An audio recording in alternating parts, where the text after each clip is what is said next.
Hello, folks. I'm just continuing now from the previous video.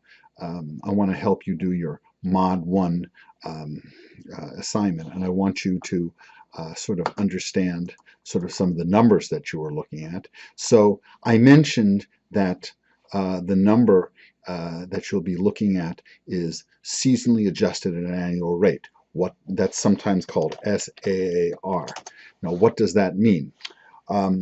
Okay, first of all, seasonal adjustment. We're taking out all the seasonal factors. So, for example, during the holidays, Hanukkah, Christmas, whenever, spending may go up, and then there are other times when spending may go down. And if we're on an international basis, for example, GDP can go down, for example, in China around the time of Chinese New Year, and that's of course a different, kind of a slightly different time every year. So all of the data we're looking at has been seasonally adjusted already, but then at an annualized rate. So what does that mean? Let's say we're looking at Q1 and then Q2.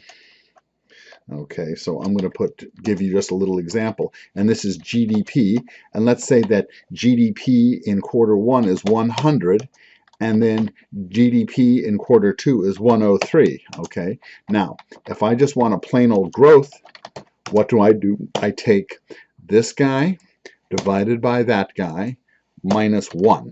Okay, and we can put that into percent, and we can say that that's 3%, which is already big on a quarterly basis. In fact, most of the time you won't see that so big, but I'm giving an exaggerated example. Okay, but then if we do annualized growth,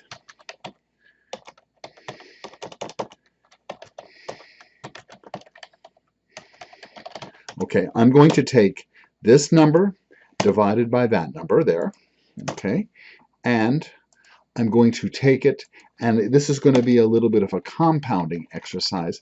I'm going to take it to the 4th power, and then I'm going to subtract 1, okay? And what does that tell me? That tells me this is 12.6%, and the idea is if the economy had continued to grow at the same rate, Q1, Q2, Q3, Q4, the growth rate on an annualized basis would have been 12%, 12.6%.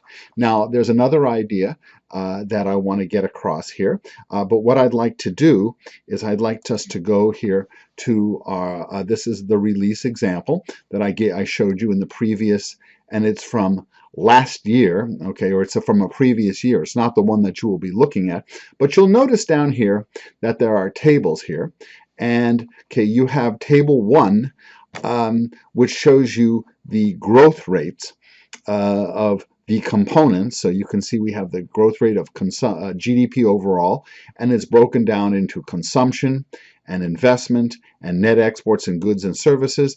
And then we have government. The government is down here, okay. And then we have some of the other related measures of both GDP and income that are discussed in detail in your book, in the Mankiw book. And then the other thing is that we have the contributions. Now, I want to this is a very, very handy measure, the contribution of growth. And you may wonder, what is that? So I'm going to give you just a little hint about the contribution. And okay, so the idea is this. We want to get something related to the importance of growth. So, for example, let's think about consumption. Okay, and let's say the growth of consumption was, let's say Q1 and Q2, okay? And let's say that initially consumption was 70%, and then consumption in Q2, let's say, was 72%, okay? Now, we can measure the growth, and I'm just going to measure the growth of consumption, and that's going to be this number divided by that number minus 1. And we're just going to do this not on an annualized basis. So you can see consumption was growing at 2.9%. But then the question is, how did that help overall GDP. So I want to remind you, let's use the GDP, the data from our previous example. We just said it was 100. So the idea is that, okay, consumption over GDP, okay, that's a ratio of 0.7, 70 over 100, okay?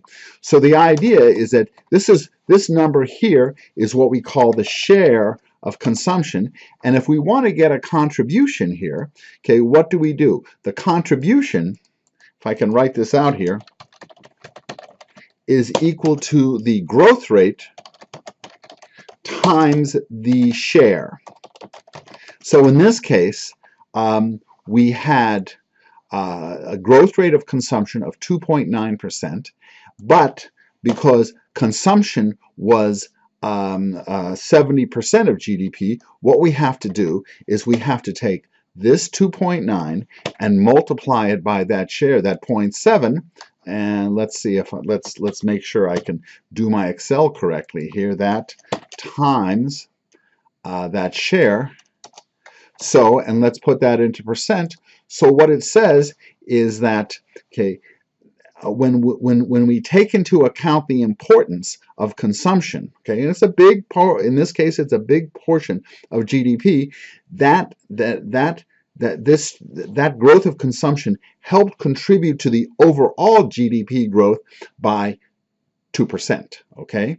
So now, if you can remember that consumption, that GDP is equal to consumption plus investment plus government expenditures plus exports minus imports, what we can do is we can take all of those contributions and they will add up to the total growth of GDP.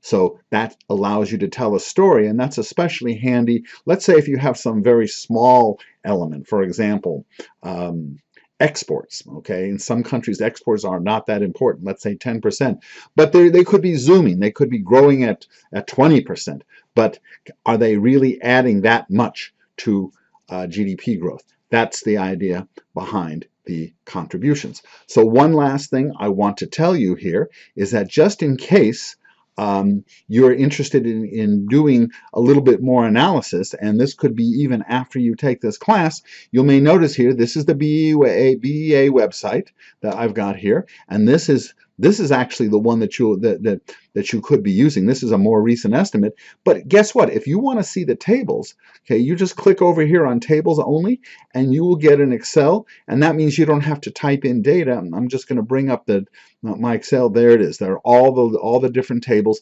in Excel.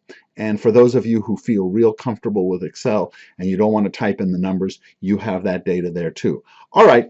Okay. So I think that I hope that we've given you enough to get going on your MOD1 assignment, your memo assignment. Good luck, and we'll be hearing from you. Okay? Thanks a lot.